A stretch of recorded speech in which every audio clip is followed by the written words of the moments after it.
Pero kung gagawin silang burlet or barako for the future,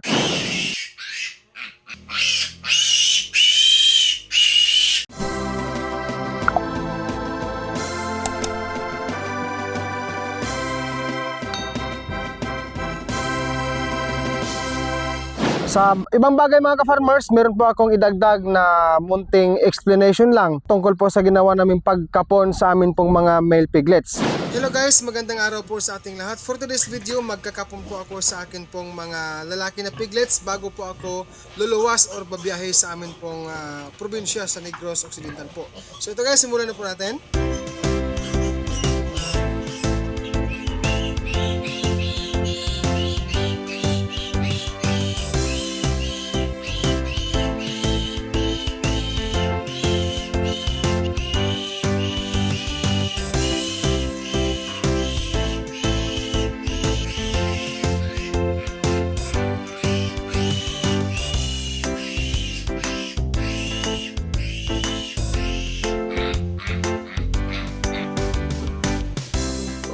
Sa puntong ito mga ka-farmers, ako po ay maglalagay ng powder na antibacterial. Akin pong ilagay dyan sa pinagkapunan ng biik na yan.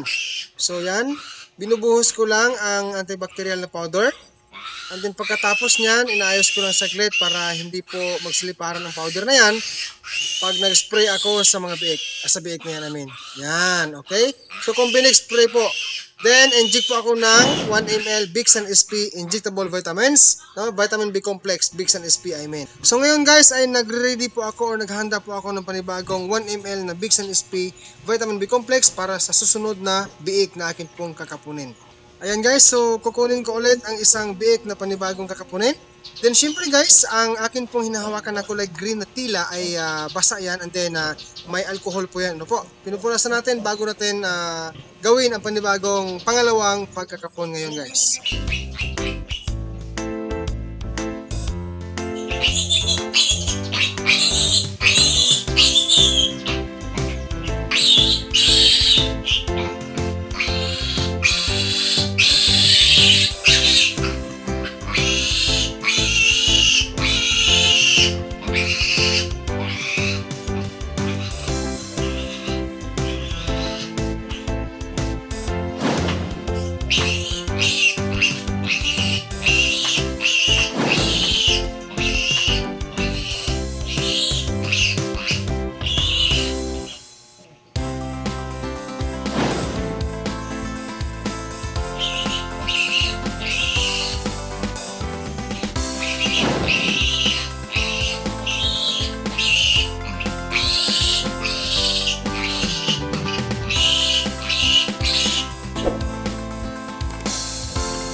So mga ka-farmers, ngayon po ay natapos ko nang nakapon ang mga lalaki ng mga biik po. So dahil nga po sila ay 10 days old na po since birth po, yung mga kanya pong mga kapatid na babae na biik ay akin na lang din pong binibigyan or tinuturukan ng Bixan SP, injectable vitamin B complex with or plus liver extract. Sa aming kasing practice mga kababayan, mga ka-farmers, 10 days old ang mga biik since birth, yan po ang unang pagbigay ko sa kanila ng nasabi kong vitamins. Then pagsapit po ng ika 25 days old po since birth, sila po ay bibigyan ko ulit ng nasabing vitamins na Bixan SP para po paghanda or bilang paghanda or matulungan sila sa darating po na pagwawalay sa kanila mga ka-farmers. 1 ml po ang bawat isa. 1 ml ang bawat isang biik na akin pong ini-inject sa kanila mga ka-farmers.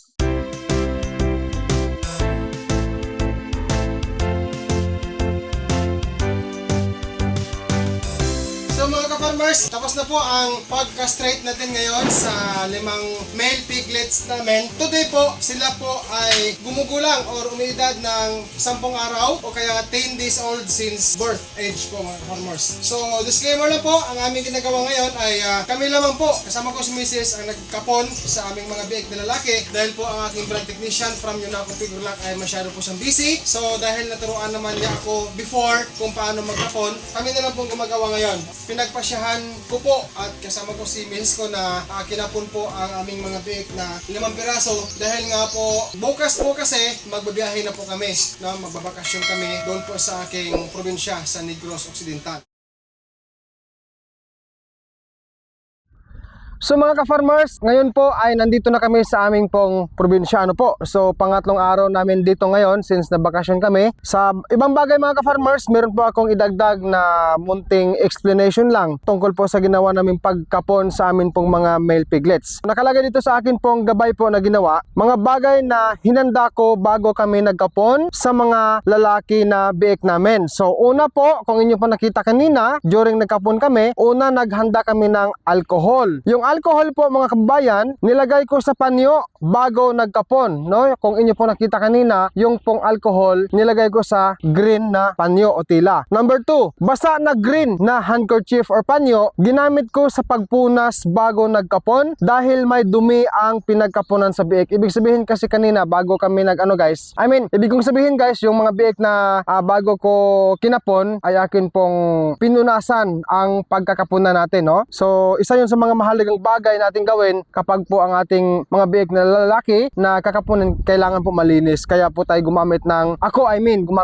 green na tila o panyo para ipunas. Number 3, half blade from whole blade. Ibig sabihin po, ibig kong sabihin, ang isang buong blade na yan ay hinati ko at ang kalahati ng blade na yon ang siyang ginamit ko upang makuha po ang dalawang bilog ng biik na dapat alisin sa kanya, during castration. Yan, kalahating blade. Okay, number 4, gumamit din po ako ng capsule na powder na antibacterial. Nilagay ko sa pinagkapunan ng biik mga kababayan, mga ka-farmers. Panglima po, matapos akong naglagay ng capsule powder na antibacterial sa pinagkapunan ng biik, ay sinundan ko sa pag-spray or inisprayhan ko kaagad gamit ang wound spray Combinex mga kababayan. Pang-anim po, matapos akong nag-spray ng Combinex, ay ininjikan ko rin sila ng Bixan SP Injectable Vitamin B Complex plus Liver Extract, 1 ml per biik na kinapon. 1 ml po ang akin pong ininject sa bawat biik mga ka-farmers. Pang-pito, matapos kong kinapon ang mga lalaki na biik, pati na ang kanyang mga kapatid,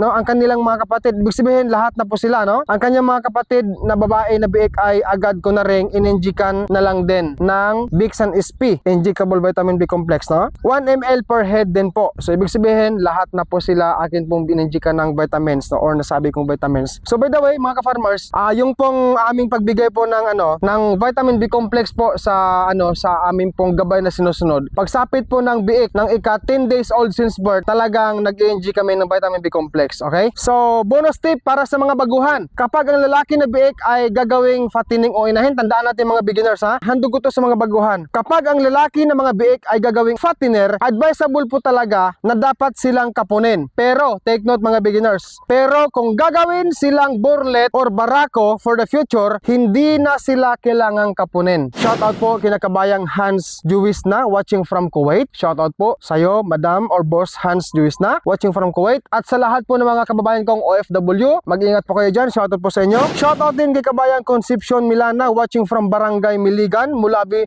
Zamboanga del Sur. Shoutout po. Ako po si Dodong Villaran Farm, ang patuloy pong nagpapasalamat sa inyong lahat for watching this video and your support. Kung hindi ka pa nakapag-subscribe, mag-subscribe ka na po at pindutin mo ang bell ring button for more uploads. Mabuhay po ang mga farmers sa lipunan. Happy farming po. God bless us all and peace out everyone.